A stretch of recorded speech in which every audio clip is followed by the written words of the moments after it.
War has definitely been my favorite mini to paint so far.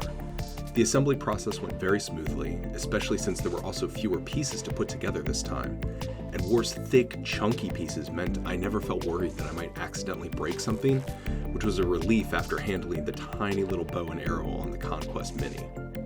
Also, this time I learned my lesson and kept the top half of the rider separate from the horse to make the painting process easier.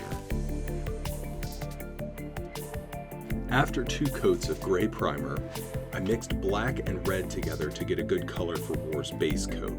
Like with Conquest, we're going for a paint job that matches the illustrations in the book. I started by painting the entire horse and parts of the rider with this blood red color. It looks a little flat and cartoonish here at the beginning, but that's because I was planning to dry brush darker colors over the top of the red coat later, which will create a really cool, messy effect, but we'll talk about that when we get there. Next, I mixed earth tones with a healthy dose of black paint for the base. I really wanted the ground underneath War to look dark and almost scorched, like the rubble under a city that's been burnt to the ground.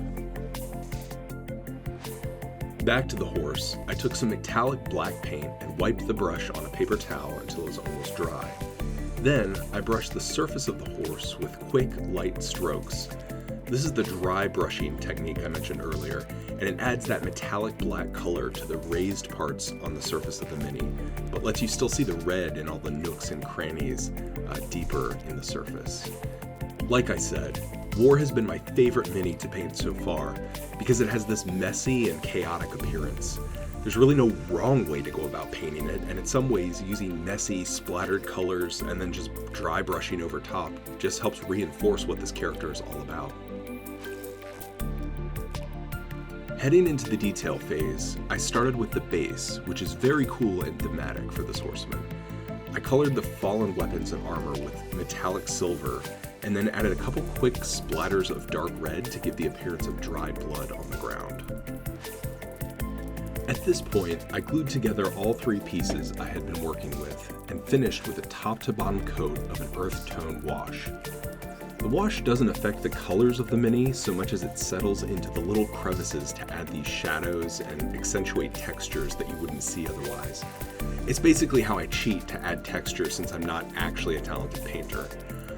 I skipped the step with Conquest since I was afraid the earth tones might make her white outfit and horse look grungy, but with War, that's the exact look we're going for.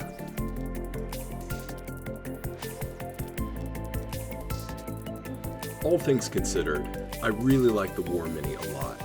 It was very easy to assemble and paint, and as the biggest of the Four Horsemen, it is sure to dominate tables during combat encounters.